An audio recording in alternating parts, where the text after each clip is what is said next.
पर अपनी पार्वती शिव के डोले पर्वत पर अपनी पार्वती। बोले शंकर भगवान की जय, कार्तिकेय स्वामी की जय, गणेश भगवान की जय, बोले हनुमंत लाल की जय।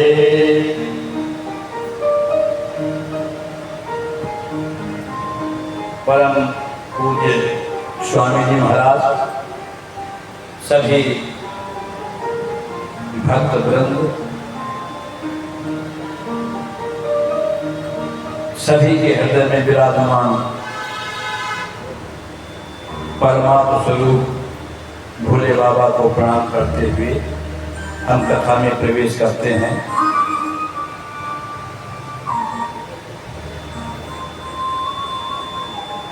एक समय की बात है, भोले बाबा कैलाश पर्वत पर विराजमान हैं।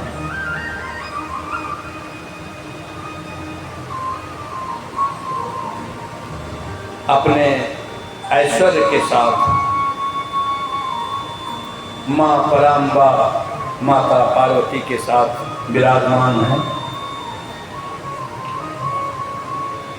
देवताओं के गुरु बृहस्पति और देवताओं के अधिपति इंद्रदेव जी भोले बाबा के दर्शन करने के लिए आते थे। अब ये दोनों महापुरुष देवताओं के एक गुरु हैं और एक उनके अधिपति है, राजा है। दोनों के दर्शन करने आने का कुछ विशेष कारण होता है। व्यास जी कह रहे हैं,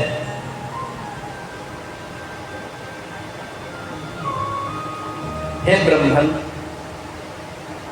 हे संकादिक,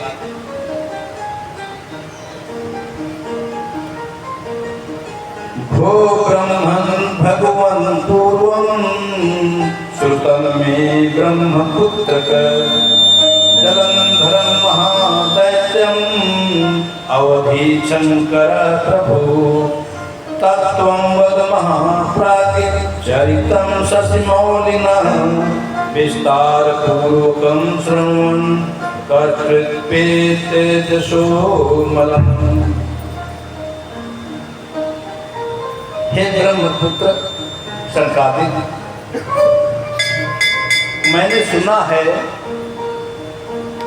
कि किसी समय में शिव जी ने जलंधर का वध किया था। इसमें इस कथा में क्या रहस्य है, क्या तत्व है? ये जलंधर कौन था और शिव बाबा को क्या आवश्यकता पड़ गई है कि इसका वध करने के लिए? इस रहस्य की कथा को हम सुनना चाहते हैं। सूतोवाच, सूत जी बोले, अब ये लोगों को पूछा है सूत व्यास जी ने, किससे पूछा है? संकादिक से। ब्रह्मा जी के पुत्र हैं सनक, सनंदन, सनातन, सनत कुमार। चारों कुमार ही रहते थे, चारों साथ ही रहते थे और परम पिता परमेश्वर की कथा के रसिक हैं। पूरा इनके विषय में जान लीजिए, परम प्रभु के कथाओं के रसिक हैं। रस माने जो जिस विषय से आनंद ले, वो उस विषय का रसिक है। 5 विषय बताया ना हमने, 5 विषय होते हैं। आंखों का विषय है दृश्य, कानों का विषय है शब्द, जिह्वा का विषय है रस, त्वचा का विषय है स्पर्श, शब्द, स्पर्श, रूप, रस, गंध। नाक का विषय है गंध, तो इनमें जो आनंद लेता है वो उस विषय का रसिक कहा जाता है। अब किसी को संगीत बहुत प्रिय है तो वो संगीत का रसिक कहा जाता है। लेकिन इनके पास ये जो संकादिक है, इनके पास ये पांचों विषय नहीं, पांचों विषय से परे हैं। इनके पास एक अतिरिक्त विषय है, प्रभु की कथा के रसिक। कभी तृप्त नहीं होते। 4 लोग हैं, एक कथा सुनाता है और 3 सुनते हैं।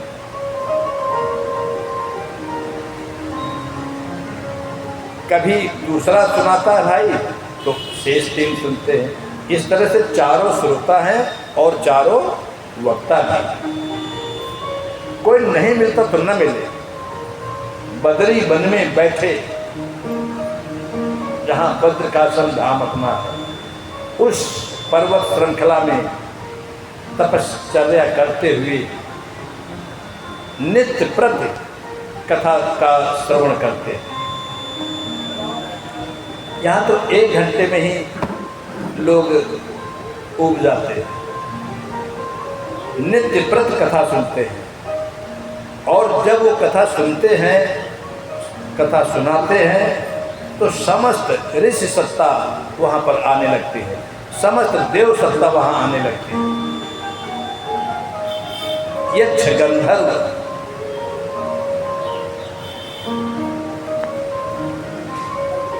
इसी प्रकार सूत जी महाराज प्रयाग में इसी कथा को सुना रहे हैं। पूछा है ये कथा व्यास जी ने जहाँ कथा हुई है, संकादिक ने सुनाया, व्यास जी श्रोता है। यहाँ पर सूत जी महाराज कह रहे हैं प्रयाग में, और कथा श्रवण कर रहे हैं उनके चरणों में विराजमान श्री शौनक जी महाराज। सूत जी कह रहे हैं, इत्येवं व्यास संप्रष्टो ब्रह्मपुत्रो महामुनि। ये जो प्रश्न है जो व्यास जी ने पूछा है, किससे?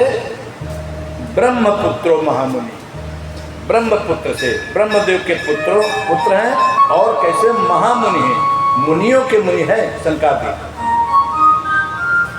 उवाचार्थवद व्यग्रम वाक्यम वाक्य विशारदः।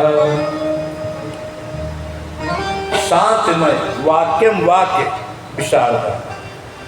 अर्थ में लक्ष्य निकालते, अर्थ के अंदर अर्थ निकालते।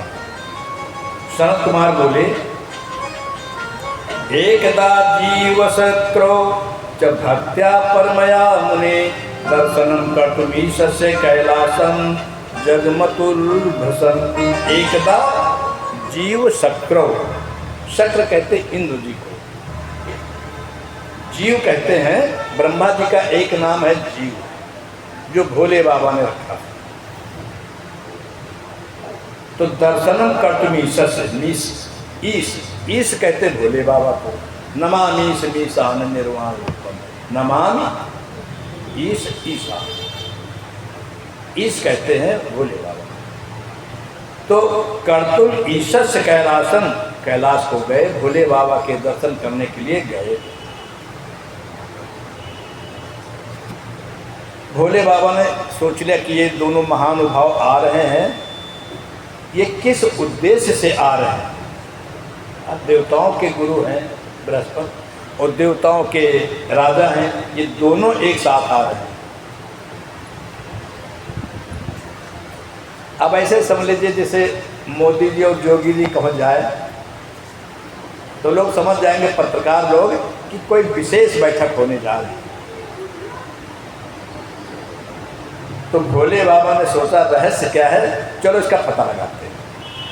तो भोले बाबा ने एक अपना विशाल रूप बनाया, जटा जूट की बांध करके, और विशाल बड़ी बड़ी भुजाएं, बड़े बड़े हाथ पैर, बड़ी लंबी सी दाढ़ी, रास्ते में आकर के वही कैलाश पर्वत पर बैठे। इंद्रदेव तो इंद्रदेव हैं, अपनी महिमा में है, अपने अहंकार में है, चले आ रहे हैं। और ये ऐसे ढंग से बैठे कि रास्ता घेरे हुए बैठे। कहते ए बाबा कहाँ या रास्ते में बैठे, कौन हो, हटो रास्ते से। भोले बाबा कुछ नहीं बोले।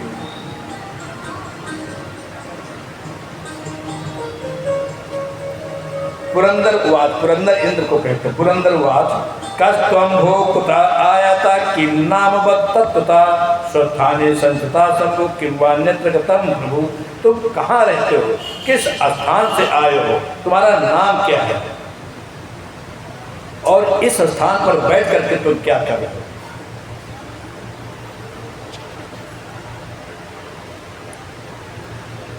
भोले बाबा ने फिर भी कोई उत्तर नहीं दिया। इंद्र बोले रे मया प्रच्छमानोपि नोत्रम दत्तवानपि अतस्त्वाम हन्य भद्रेण कस्ते त्रासस्ते द्रुपदे। मेरे प्रश्न का उत्तर नहीं देते हो। रे कहा, रे मया प्रच्छमानो, मेरे प्रश्न का उत्तर नहीं देता है रे। अतस्त्वाम हन्य, मैं तुझको जैसे कहता हनूंगा, ये संस्कृत का शब्द है हनूंगा, वज्र वज्र हनूंगा तेरे ऊपर और तेरा वध कर दूंगा।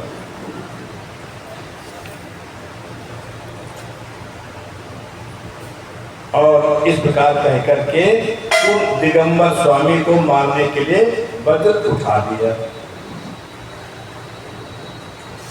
जब वज्र उठा दिया तो भोले बाबा ने देखा कि अब ये वज्र लेकर के हाथ में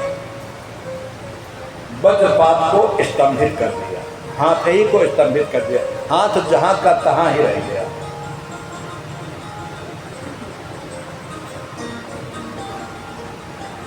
और क्रुद्ध होकर के तेज से शीघ्र प्रज्वलित होकर मानो जला देंगे। उस तेज से इंद्र जलने लगे।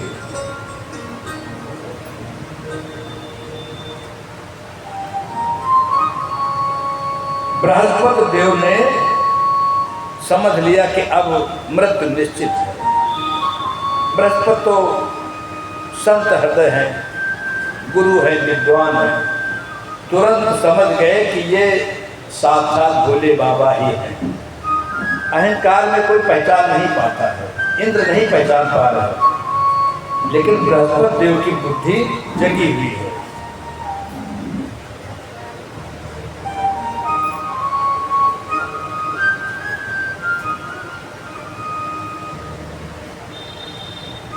बृहस्पति बोले, स्तुति किया।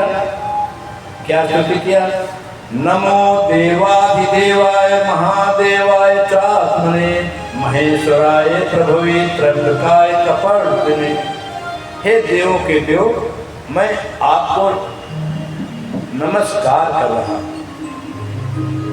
नमः माने होता है नमन करना, नमन माने होता है किसी के आगे अपने को समर्पित कर देना। किस चीज का समर्पण? अंतःकरण का समर्पण। शरीर से तो दिखाया जाता है, कभी कभी लोग शरीर से प्रणाम भी करते हैं और अंदर से प्रणाम नहीं करते, वो भी पता चल जाता है। कभी कभी लोग कहते हैं पंडित जी, कभी पता नहीं क्या कहते हैं, समझे नहीं, वो भी पता चलता कि मजबूरी बस प्रणाम कर रहे हैं, प्रणाम करना नहीं चाहिए। तो देखिए ये जो कह रहे हैं कि नमो देवाधिदेवाय, नमो मैं नमन कर रहा हूँ। नमन का मतलब मैं अंतःकरण से आपके सामने समर्पण कर रहा हूँ, मैं मन को समर्पित कर रहा हूँ, मैं अपनी बुद्धि को समर्पित कर रहा हूँ, मैं अपने अहंकार को समर्पित कर रहा हूँ। इस प्रकार से जब कोई समर्पित करेगा उसको नमन कहते हैं। ये जो घंटा है ना, ये इसको किसी के चरणों में झुका देना, ये नहीं झुकता। ये अहंकार का जो घंटा है ये बहुत खतरनाक है। सबसे ज्यादा दुख देने वाला ये जो ऊपर का है,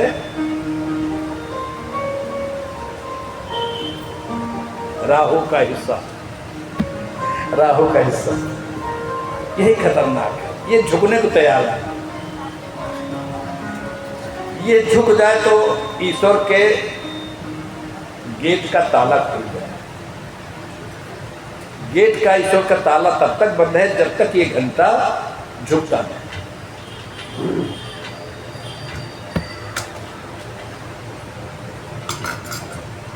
पुरुषं तं ध्यात्वा प्रणमामहरं प्रभुं दीनानाथाय विभये नमो अंधकनिसूदने त्रिपुरघ्नाय सर्वाय ब्रह्मणे परमेष्ठिने। गुरु बृहस्पति जी कहते हैं, दीनानाथाय, ए प्रभु तुम और कोई नहीं हो, तुम साक्षात दीनानाथ शिव जी ही हो। विभवे, विभव, केवल ये विभव शब्द जो है विभु शब्द,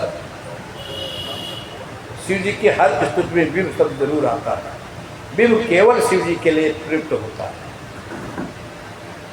तीनों गुणों से परे, तीनों कालों से परे, सभी सीमाओं से परे, ब्रह्मणे परमेष्ठिने विरूपाक्षाय रुद्राय बहुरूपाय संभवे। बड़ी सुंदर स्तुति है ये। इस प्रकार से जब स्तुति किया, 7 श्लोकों में स्तुति किया, तो भोले बाबा प्रसन्न हो गए। सनत कुमार जी कहते हैं, हे व्यास जी, इस प्रकार बृहस्पति ने लोक कल्याण के लिए शिव जी की स्तुति किया। बृहस्पतिर इत स्तुत्वा शंकरम लोक शंकरम पादयो पातया मास तस्य पुरंदर। और इंद्र को भी खींच करके पादयो पातया मास, चरणों में गिर पड़े दोनों।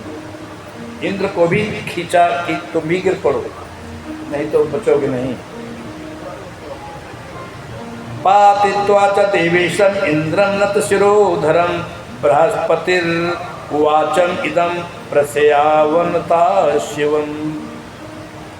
बृहस्पति ने शिव जी से कहा, दीनानाथ महादेव प्रणतम तव पादयो समुद्धरम च शांतम स्वक्रोधम नयनजम कुरु।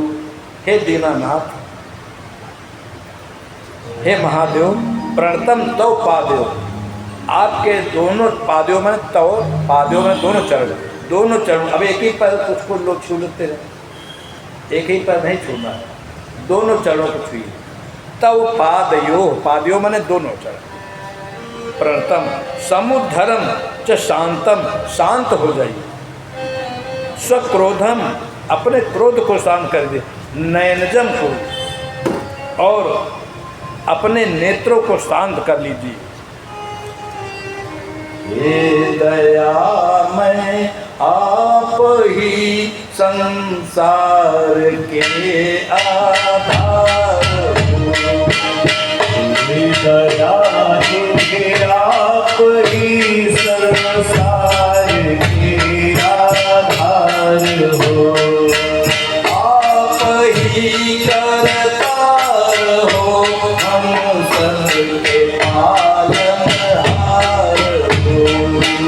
आप ही करतार हो, हम सबके पालनहार हो। आपके उपकार का हम ऋण चुका सकते नहीं। आपके उपकार का हम ऋण चुका सकते नहीं। बिनु कृपा के शांति सुख का सार पा सकते नहीं। कृपा के शांति सुख का सार पा सकते नहीं। जब सनत कुमार ने इस प्रकार की स्तुति किया तो भोले बाबा प्रकट हो गए। और कहा, हे बृहस्पति, मैं अपने नेत्र से उत्पन्न हुए क्रोध को, अब जब क्रोध निकल आया है, अच्छा देखो भाई, बड़ी विचित्र बात है, जब क्रोध आ जाए तो वो क्रोध शांत नहीं हो सकता, वो किसी पर बरसेगा तभी शांत हो, चाहे मनुष्यों का हो और चाहे किसी का। भोले बाबा ने कहा, ये जो क्रोध मेरे निकला है, इसको मैं क्या करूं? मैं तो शांत हो गया, लेकिन जो मेरा तेज निकला है, जो मेरा आवेश निकला है, उसको मैं क्या करूं?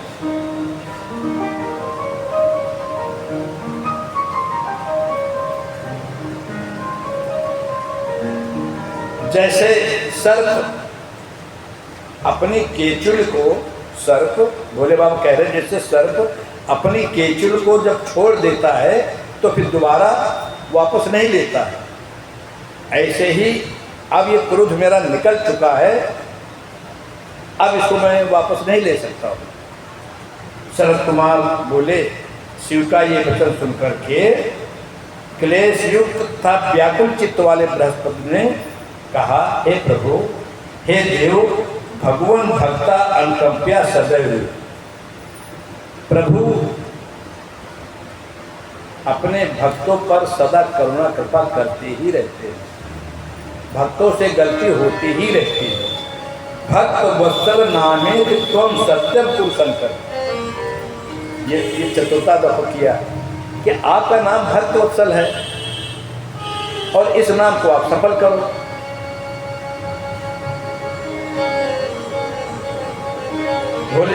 भोले बाबा बोले, प्रीता स्वातया नायातात ददामि वरमुत्तमं इंद्र से जीवदानेन जीवित्वं तथाज। ठीक है, मैं प्रसन्न हो जाता हूँ। प्रीता स्तुत आनया तात ददामि वरम उत्तमं, मैं तुम्हारी स्तुति से प्रसन्न होकर के वर देता हूँ और इंद्र को जीवन दान देता हूँ, और आज से तुम इस जीव नाम से विख्यात हो जाओ।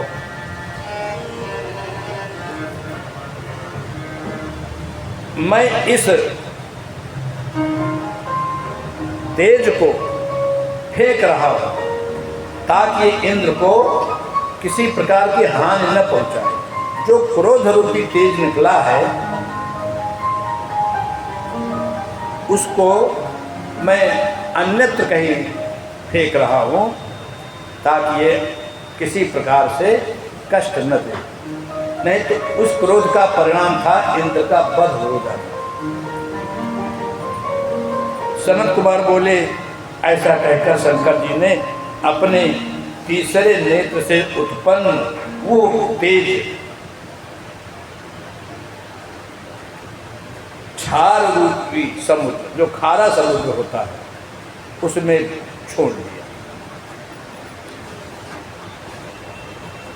इस प्रकार से जिनके दर्शन से इंद्र इत्यादि बृहस्पति जा रहे थे, उनका दर्शन रास्ते में ही पाकर बृहस्पति देव कृतार्थ हो गए।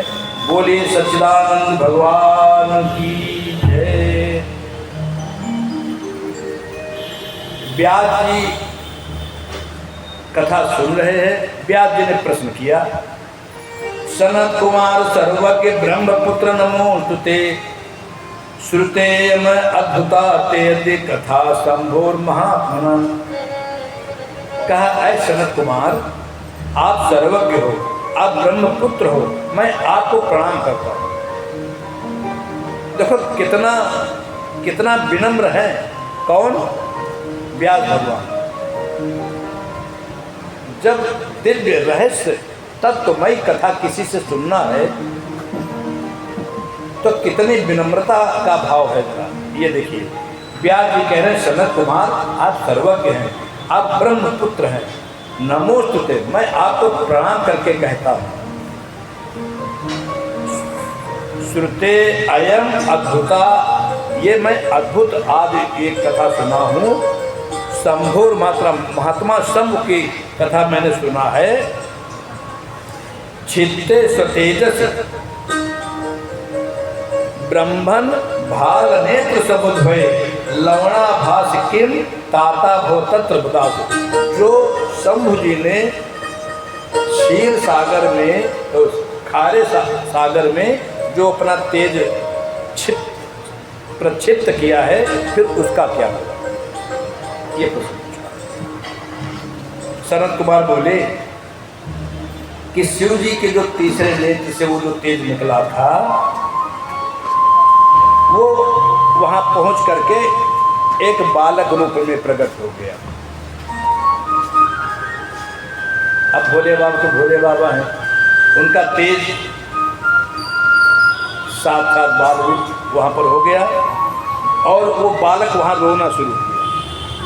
इतने जोर से रोया कि रोते रोते अखिल कोटि ब्रह्मांड डगमगाने लगे, तड़पने लगे। इतने जोर का नाद हुआ, सभी देवता घबरा गए, यक्ष किन्नर मुनि सब घबरा गए। ये कौन है, ये कहां से शब्द आ रहा है? इंद्र देवता घबरा गए। इंद्र देवता ने देवताओं की बैठक बुलाई। बैठक में पूछा गया,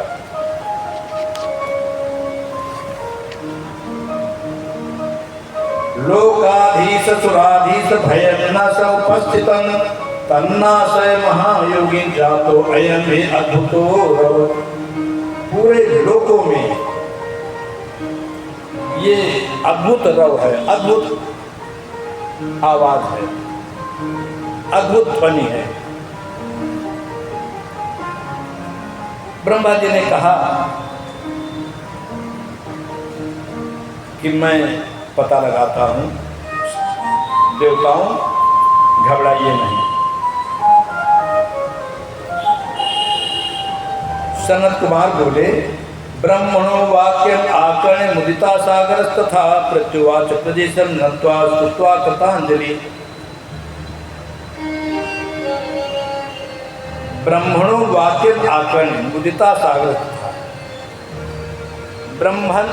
ब्रह्मदेव अपने लोक से मृत लोक में आए पता लगाने, और पता लगाते लगाते समुद्र के किनारे पहुंच गए।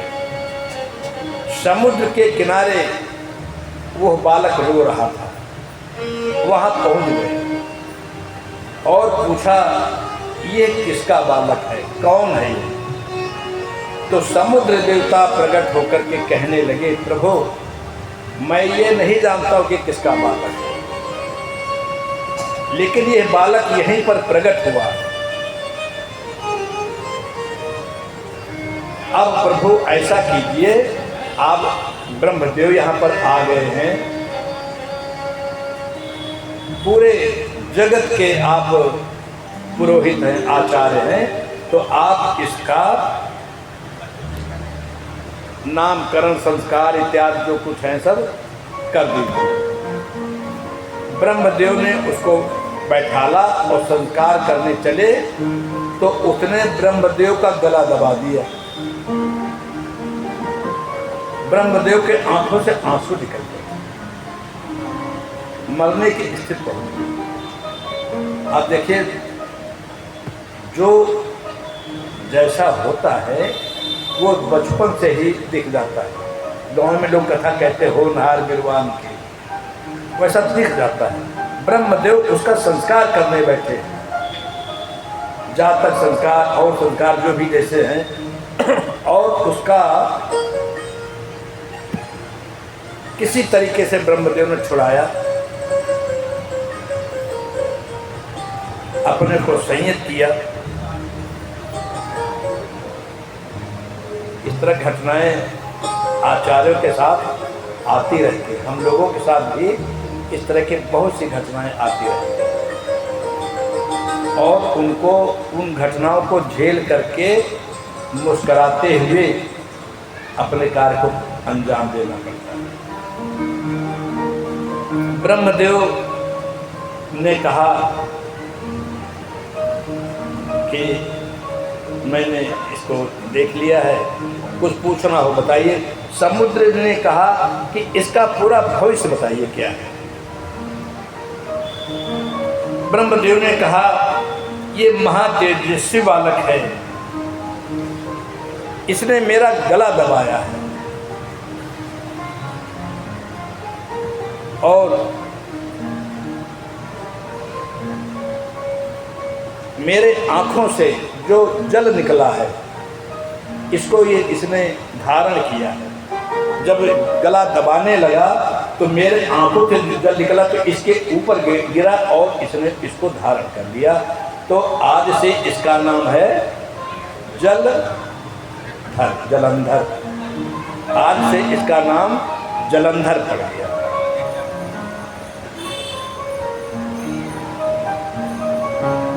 यह इसी समय से तरुण हो जाएगा, तुरंत युवा हो जाएगा, सर्वशास्त्र का ज्ञाता हो जाएगा, महापराक्रमी हो जाएगा, महाधैर्यवान और रण दुर्मद योद्धा हो जाएगा।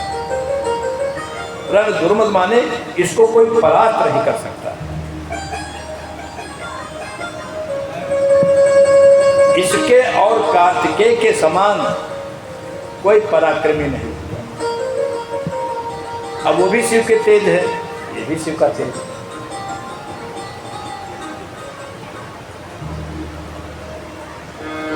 समुद्र ने उस ब्रह्मा जी ये सब कह करके पता लगा चले गए।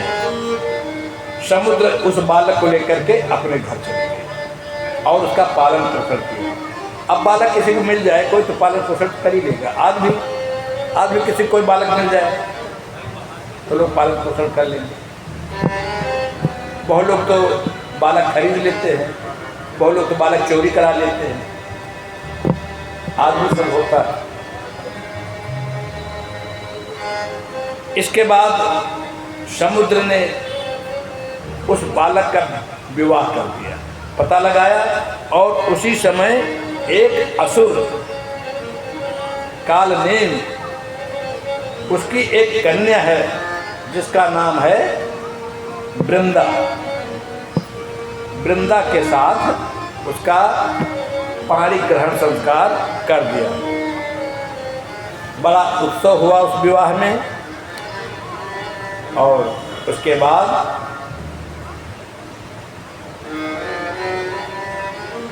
शुक्राचार्य जी को बुलाया गया।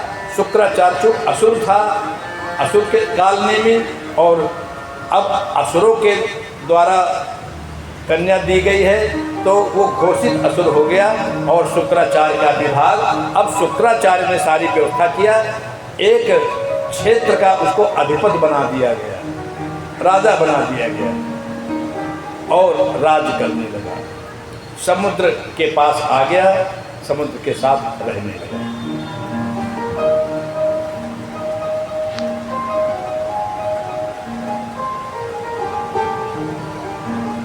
एक बार की बात है,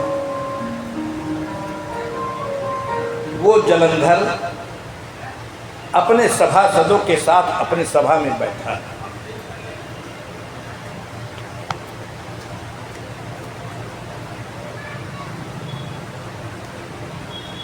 एवं कविस्तस्य शिक्षेदं राहो ससंसत च अमृतार्थे समुद्रस्य मंथनं देवकारितम्। उसकी सभा में राहु विराजमान थे। तो जलंधर ने दैत्य गुरु शुक्राचार्य से पूछा, हे गुरुदेव, ये जो बैठे हैं इनका शरीर नहीं है, ऐसा क्यों? अब देखो यहाँ से शुरू है। अब ये जो कहानी है, बालक तमाम प्रकार की बातें पूछते हैं और जो उनको संस्कार उसी समय दे दिया जाता वैसे ही बन जाते। एक तो वो तेज शंकर जी का, अब वो अपार तेज उसको अगर सही दिशा मिल जाए तो सही दिशा में चला जाए, लेकिन अब वो आ गया है दैत्य गुरु शुक्राचार्य जी के साथ जो द्वेष करते हैं दैत्यों से, ये सारी देवों से। इस समय देवताओं को अपना राज्य मिल चुका है, अपने आनंद में है। जब पूछा कि क्या हुआ तो शुक्राचार्य ने बताया तुम्हारे पिता को देवताओं ने मथा था एक बार। अब वो अपने समुद्र को ही अपना पिता मानता है, तो कहा तुम्हारे पिता को एक बार देवताओं ने मंथन किया था, मथा था। कहा है किसकी हिम्मत है जो मेरे पिता का मंथन करे, मेरे पिता का मंथन। कहा इतना ही नहीं, उससे सहस्त्रों रत्न निकले थे, 14 रत्न तो प्रमुख कहे जाते थे, असंख्य रत्न निकले थे। आज भी समुद्र के किनारे रत्न निकलते हैं, आज वो निकलने सिलसिला आज भी है। इसीलिए गुजरात जो है बहुत धनवान, वहाँ के ज्वेलर्स, वहाँ मैं दुकान पर बैठा था एक ज्वेलर्स की, वहाँ पर ऐसे महाराज जी की तरह दो महात्मा आए और निकाला अपनी पोटली और रत्न रखे और मोल तोल कर रहे थे होलसेल की दुकान में। अब वो समुद्र किनारे टहल रहे हैं संत लोग, वहाँ रत्न मिला और होलसेल में आज बेच गए। वो फिर उनसे फिर रत्न तो आज ही समुद्र से निकलते, तो असंख्य समुद्र से वो देवताओं ने उनको ले लिया। तुम्हारे पिता का मंथन करके देवताओं ने असंख्य रत्न प्राप्त किए और अमृत जो निकला उसके साथ छल कपट किया। तुम दैत्यों को, तुम्हारे वंश के दैत्यों को सुरा पिला दिया और स्वतः अमृत पी करके अमर हो गए और दैत्यों को पराजित कर दिया। ये तुम्हारे जीवन के, ये तुम्हारे पूर्वजों के, ये तुम्हारे परिवार के का इतिहास है। जैसे उसको पता चला बहुत क्रोधित हो गया।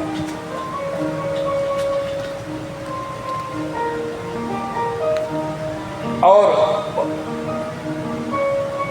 अथ दूतम समाहूय घसवराभिधम उत्तमम सर्वं ससंसंचरितम यदा गुरुरात्मवान।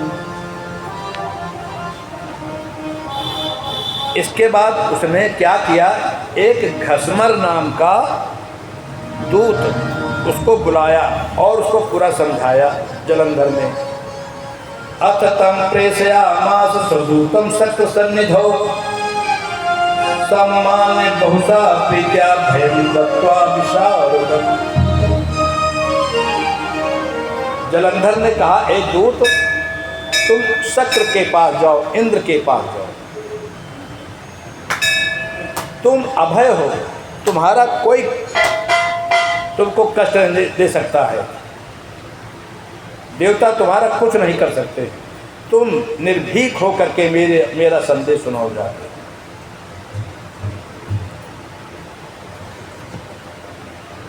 उसका जो बुद्धिमान दूत है घसमर बड़ी शीघ्रता से देवताओं के पास स्वर्गलोक हो गया। बड़ी शीघ्रता से उसको अपने राजा पर पूरा भरोसा है, अपने राजा की शक्ति पर भरोसा है। दूत भी जैसा राजा होता है वैसे हो जाते हैं। अगर हमारे देश में प्रधानमंत्री बलवान है तो हमारे यहाँ के जो दूत हैं जो विदेशों में रहते हैं वो भी वहाँ पर पावरफुल रहते हैं। और अगर हमारे प्रधानमंत्री ही लुंज पुंज हो तो वो भी ऐसा हो जाते हैं।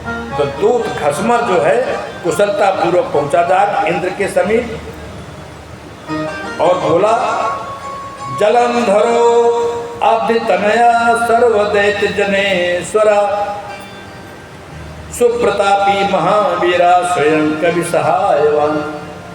समुद्र का पुत्र जलंधर बहुत प्रतापी है और उसने एक संदेश भेजा है।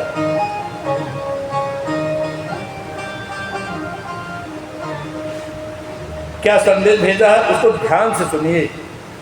ऐ देवताओं, उसको ध्यान सुनिए। जलंधर उवाच। अब वो जो चिट्ठी में लिखा है उसको कहा गया जलंधर उवाच। जलंधर बोला क्या? कस्मात् त्वया मम पिता मथिता सागरो द्रव्यम। कैसे तुम्हारी हिम्मत पड़ी मेरे पिता का मंथन करने? ये जलंधर ने कहा। नीतान सर्वरत्नान पितुर में देवता अधम।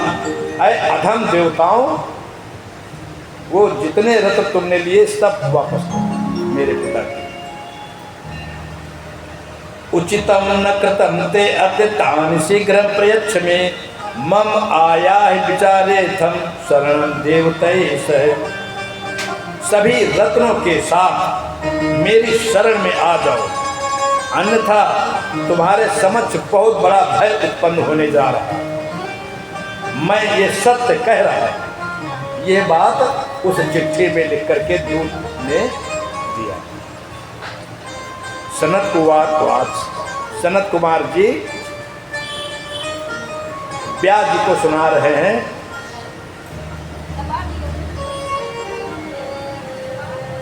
अद्रयो मद्भयात त्रस्ता स्वकुच्छिष्ठा यथा कृता अन्येपि मद्दुष्टेन रक्षिता द्विजिता पुरा।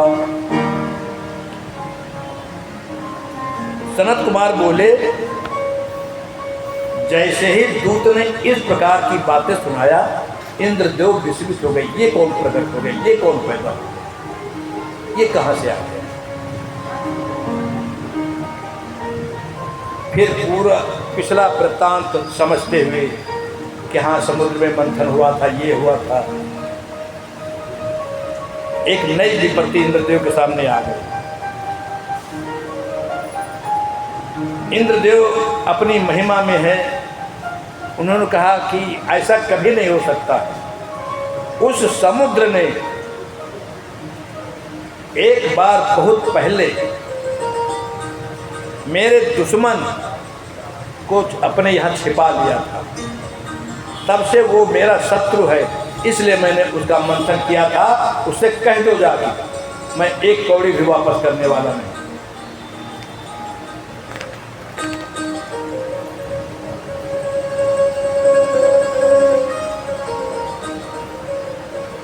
एक बार एक मेरा शत्रु था शंख। भागवत में कथा आती है, आप लोगों ने सुना होगा। एक शंखासुर था। भगवान वासुदेव श्री कृष्ण समुद्र के अंदर गए थे और उसका वध करके शंख लेकर के आया था। उसका नाम था पांचजन्य। वो शंख भगवान वासुदेव श्री कृष्ण धारण करते। तो वहीं इंद्रदेव कहते हैं कि एक बार उसने एक शंखासुर नाम का हमारे छोटे भाई का शत्रु। अब इंद्र के छोटे भाई हैं भगवान वासुदेव श्री कृष्ण।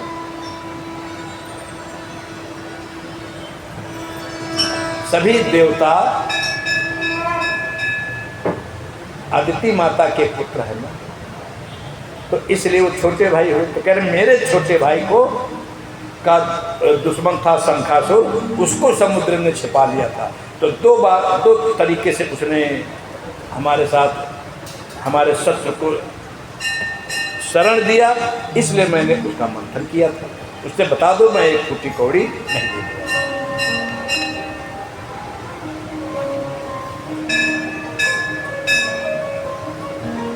सनत्कुमार इत्थम विसर्जितो दूतो घस्मराख्यम सुबुद्धिमान तद इंद्रेण आगमन तूर्णम यत्र वीरो जलंधरा। इस प्रकार से वो दूत घस्मर पूरी बात बताया। आके जलंधर बहुत क्रोधित हो गया। सभी को सूचना दे दिया कि जितने भी दैत्य हो, जिस लोक में हो, जहां भी हो, सभी लोग मेरी आवाज से एकत्रित हो जाओ। करोड़ों दैत्य एकत्रित हो गए, करोड़ों दैत्य एकत्रित हो गए। वो महावीर प्रतापशाली समुद्रपुत्र जलंधर दो सेनापतियों को, शुंभ और निशुंभ को लेकर के देवताओं की नगरी पर चढ़ाई कर दी। देवताओं ने उससे युद्ध किया। युद्ध में देवता परास्त हो गए।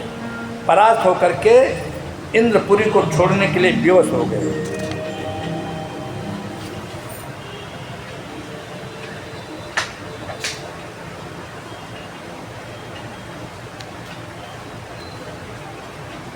फिर सभी को एकत्रित किया, अन्य देवता आए और सभी को इकट्ठा किया।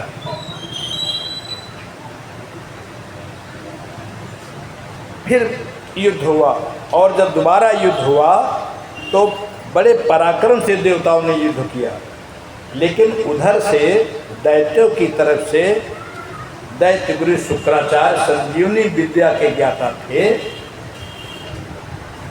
तो जो भी दैत्य मरता था उसको फिर जीवित कर देते थे।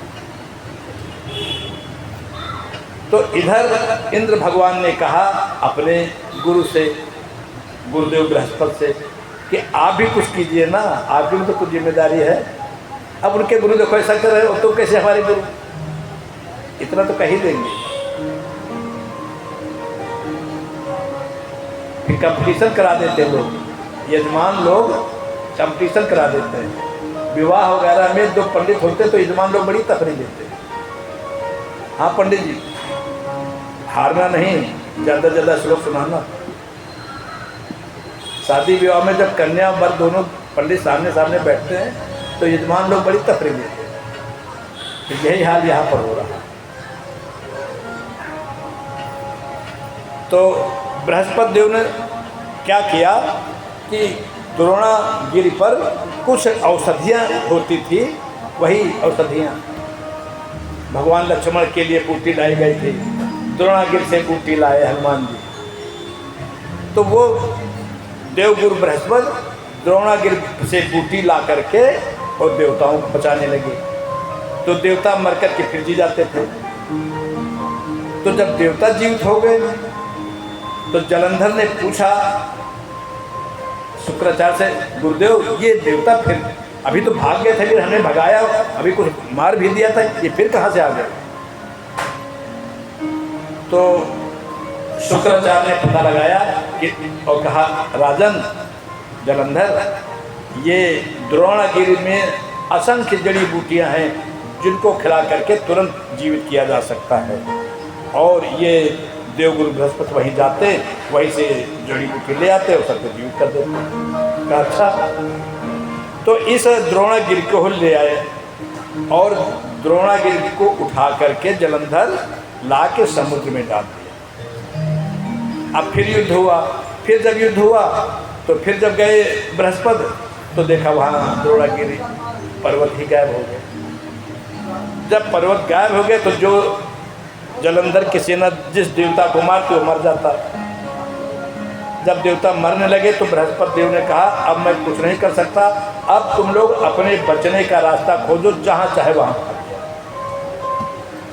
और देवता युद्ध छोड़ करके इधर उधर भागने लगे।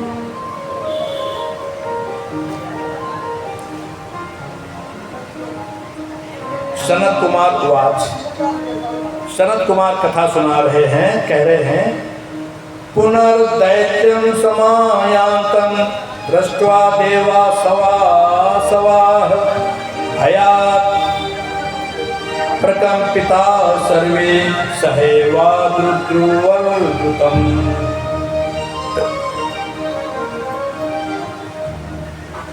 अब ये देवता एक पर्वत की कंदरा में छिप गए थे जाके, और ये जलंधर के सैनिक भी वहाँ पर पहुँच गए। जलंधर भी वहाँ पर जब पहुँच गए तो देवता घबरा गए और घबरा करके अब किसके पास जाएं, कहाँ जाएं, क्या करें, अब तो प्रसव छिन गया है। तो भगवान नारायण की शरण लिया और स्तुति वहीं शुरू कर दिया। जब कोई रास्ता नहीं मिलता देवता लोग तब स्तुति करते हैं, और ऐसे ही हम लोग भी करते हैं। हम लोग देवताओं की स्तुति परमात्मा की स्तुति कब करते हैं? ये जो स्तुति हम लोग करते हैं ना, यहाँ आए भोले बाबू ऐसे कर लिया, हनुमान जी बाबू ऐसे कर लिया, ऐसे कर लिया, ये तो दूसरों को दिखाने के लिए हम लोग करते हैं। सत्य यही कि लोग जाने कि हम हनुमान जी के बड़े भक्त हैं, भोले बाबा के बड़े अनन्य भक्त हैं। इसको हम ड्रामा मानते हैं हम लोग। स्तुति वो होती है जो हृदय से निकलती है। कब? जब अतिशय दुख पड़ जाता है, कोई रास्ता नहीं दिखता है, वहाँ पर देवता भी नहीं, वहाँ मंदिर भी नहीं, वहाँ मूर्ति भी नहीं, वहाँ हम हैं और हमारे चित्त में बैठे भोले बाबा। उस समय जो स्तुति निकलती वो स्तुति है। उस तरह से अगर आप यहाँ आकर के स्तुति करो ना, तो अभी यहीं पर शिवलिंग से ही भोले बाबा आपको दर्शन देते। मेरे स्तुति किया देवताओं ने,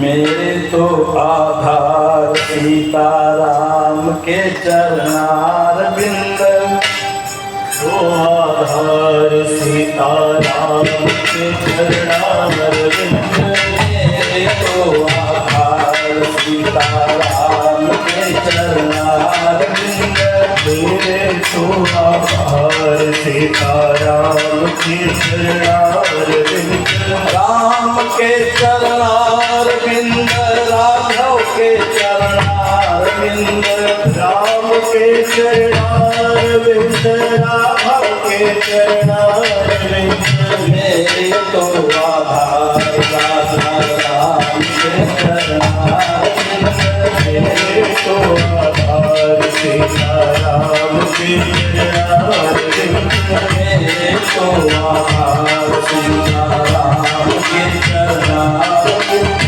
मेरे तो आधार सीताराम के चरणारविंद, राम के चरणारविंद, राघव के चरणारविंद, राम के चरणारविंद, राघव के चरणारविंद, मेरे तो आधार सीताराम के चरणारविंद, मेरे तो आधार।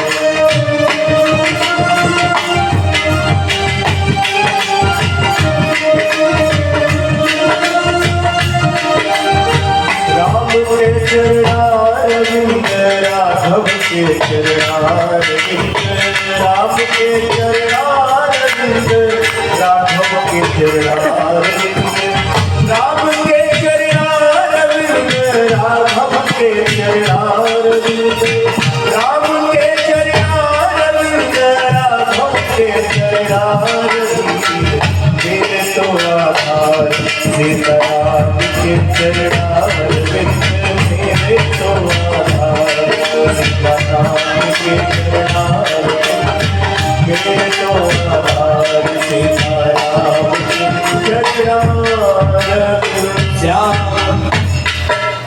श्याम के चरणारविंद, श्याम के चरणारविंद, श्याम के चरणारविंद, श्याम के चरणारविंद, श्याम के चरणारविंद, श्याम के चरणारविंद, श्याम के चरणारविंद, श्याम के चरणारविंद, मेरे तो आधार श्याम श्याम के चरणारविंद, मेरे तो आधार श्याम श्याम के चरणारविंद, मेरे तो आधार श्याम श्याम के चरणारविंद, मेरे तो आधार श्याम श्याम के चरणारविंद, राम के चरणारविंद, राघव के चरणारविंद, राम के चरणारविंद, राघव के चरणारविंद,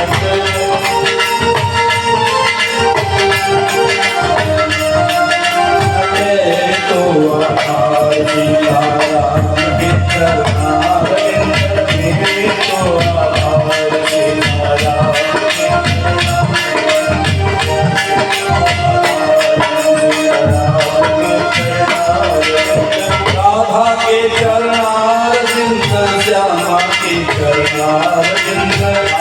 के चरणारविंद कृष्णा के चरणारविंद राधा के चरणारविंद श्यामा के चरणारविंद श्यामा के चरणारविंद श्याम के चरणारविंद मेरे तो आधार राधा श्याम के चरणारविंद मेरे तो आधार राधा श्याम के चरणारविंद मेरे तो आधार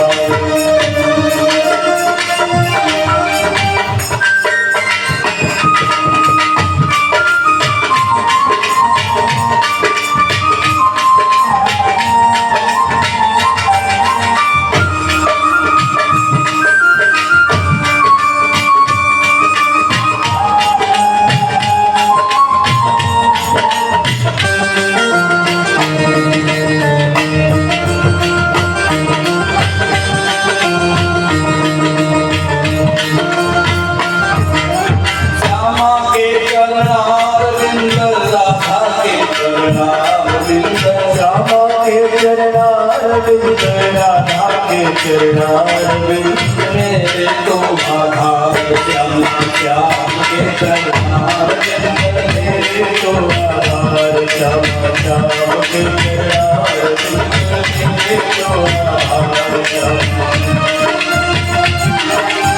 श्याम के चरणारविंद श्यामा के चरणारविंद श्याम के चरणारविंद श्यामा के चरणारविंद मेरे तो आधार सीताराम के चरणारविंद मेरे तो आधार सीताराम के चरणारविंद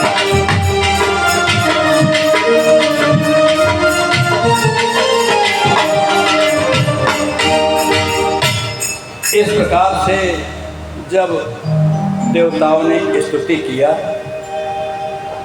तो विष्णु भगवान वहीं पर प्रकट हो गए और कहा, देवताओं चिंता मातु, चिंता मत, मैं कोई न कोई उपाय खोजता हूँ, मैं जलंधर को का वध करूँगा। ये बातचीत चल रही थी ड्राइंग रूम में। कहाँ बातचीत चल रही थी? नारायण के ड्राइंग रूम में बातचीत चल रही थी। और जब नारायण के ड्राइंग रूम में बातचीत चल रही थी तो जब आप लोगों के स्वामी लोग ड्राइंग रूम में बातचीत करते किसी आगंतुक से तो देवियाँ बहुत कान लगा सुनती कि वहाँ क्या चल रहा है ड्राइंग रूम। चलता है ना, ये जान जाती है आप लोग क्या बातचीत हो रही, कौन आया और किस टॉपिक पर बातचीत है। उधर से निकलेंगे, चाय लेकर एक कप लेकर जाएंगे, कान वही रहेंगे क्या बातचीत हो रही। और ये पुरुष लोग भी कभी कभी बहुत चीज़ें छिपाते भी सांकेतिक भाषा बात करते हैं। हमारे मित्र लोग जैसे गए चंदा मांगने, अनिल जी के पास गए, सुनील जी के पास गए। अब ये लोग बताना नहीं चाहते अपने अपने सहधर्मिणी को।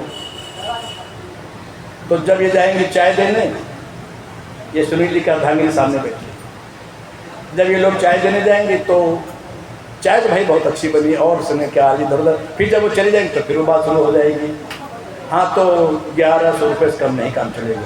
तब तक वो फिर आ गए तो फिर अधूरी बात हो गई। तो लक्ष्मी जी ड्राइंग रूम में जैसे पता चला कि नारायण जा रहे हैं युद्ध करने तो रुक गए और कहा, कहाँ जा रहे हो? कहाँ जा रहे हो? लड़ाई करने जा रहे हैं। किसके लिए? अब चोरी पकड़ के तो बताने पड़ा। जलंधर देवताओं को बहुत परेशान किए। जैसे कहा जलंधर देवताओं को बहुत परेशान किए तो कहा, ये जानते हो जलंधर कौन है? लक्ष्मी जी कह रही नारायण से। अच्छा कौन है जलंधर, बताइए जरा। अब समुद्र का पुत्र है जलंधर और लक्ष्मी जी भी समुद्र की पुत्री हैं, तो भाई बहन हुए ना। मेरा भाई है, मेरे भाई को मारोगे तुम? तुम्हारी इतनी हिम्मत है, मेरे भाई को मारोगे? मैं उसको राखी बांधती हूँ। किसी की हिम्मत है जो अपनी अर्धांगिनी के भाई को मारना तो दूर बे कह दे अर्धांगिनी के सामने, क्यों नहीं देते? गलत नहीं बोल रहा हूँ। किसी की हिम्मत नहीं अपनी अर्धांगिनी के साथ सामने उसके भाई को बे कही। अरे हमने तो, हमारे जो बहनोई थे, अब मैं शेयर कर लूँ, हमारे जो बहनोई थे, जब मैं जाता तो मेरा बिस्तरा बिछा खड़े होता, तो मैं अपनी बहन के ऊपर बड़ा प्राउड करता था कि मेरी बहन ने कुछ ऐसा जरूर व्यवस्था कर रखा है जो मेरे बहनोई मेरा बिस्तरा बिछा रहे। चलिए खैर क्षमा करना, ये बीच में आप लोग हैं।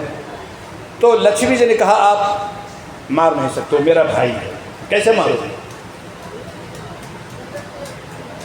जलंधरे दैतेन करिष्यामि पराक्रमं तय संतुतो गमिष्यामि युद्धाय तरितान्विता। देवताओं ने मेरी स्तुति किया है और जलंधर ने पराक्रम किया है, सभी देवताओं को निष्कासित कर दिया है, इसलिए मुझे जानना है।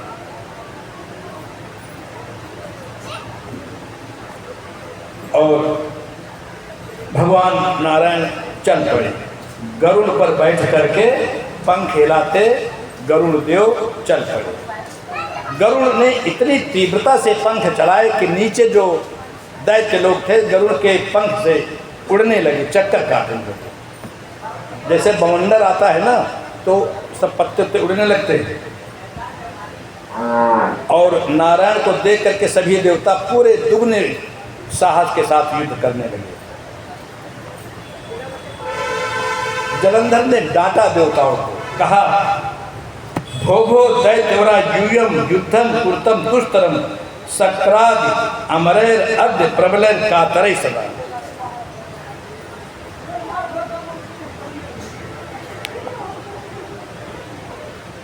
दैत्यों तुम इन इंद्र आदि देवताओं से भयंकर युद्ध करो, बिल्कुल डरने की जरूरत नहीं है, आज इनको परास्त करना है।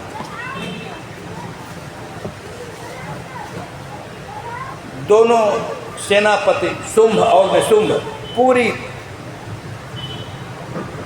साहस के साथ युद्ध में लग गए।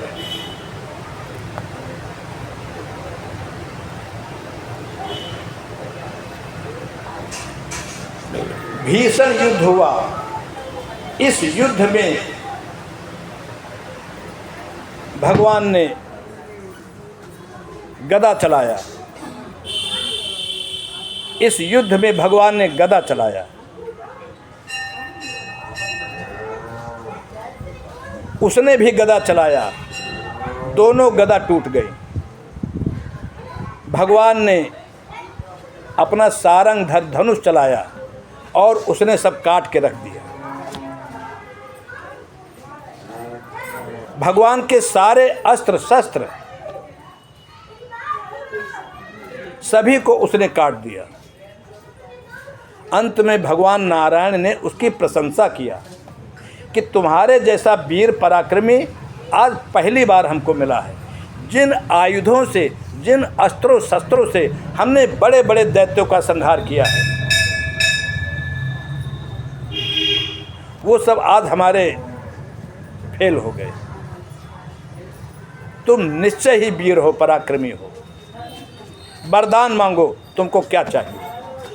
अब देखिए, वीर की वीर ही प्रशंसा करते हैं। तुम वरदान मांगो, तुमको चाहिए क्या? जलंधर बड़ा प्रसन्न हो गया।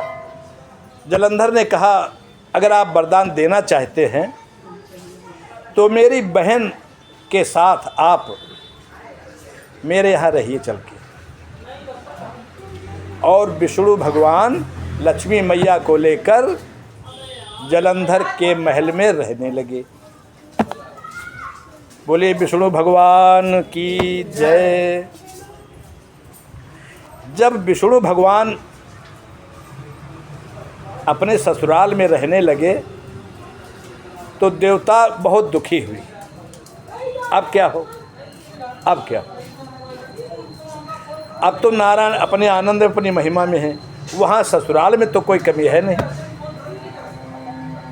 कहते हैं ससुराल में तो सुख ही सुख रहता है। और फिर जलंधर जैसे राजा के यहाँ विष्णु भगवान ने कहा लक्ष्मी जी से, चलो अब यही रहते हैं, बहुत थक गया, बहुत परेशान हो गया युद्ध करते करते, और ये देवता लोग परेशान करते हैं, यहाँ कोई आएगा नहीं, और यहीं हम लोग आनंद लेते हैं, अब यही रहेंगे, कहीं नहीं जाएंगे।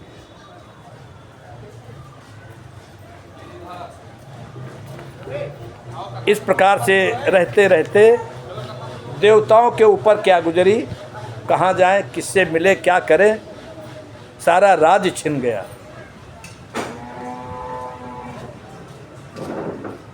सारे रत्न छिन गए, सब कुछ छिन गया, दर दर की ठोकरें खा रहे हैं, किसकी शरण में जाएं, कहाँ जाएं।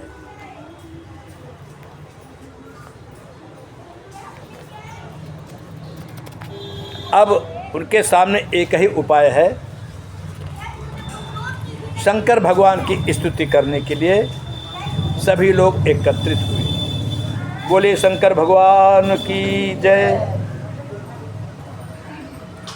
ओम नमः शिवाय, ओम नमः शिवाय, ओम नमः शिवाय, ओम नमः शिवाय, ओम नमः शिवाय, ओम नमः शिवाय।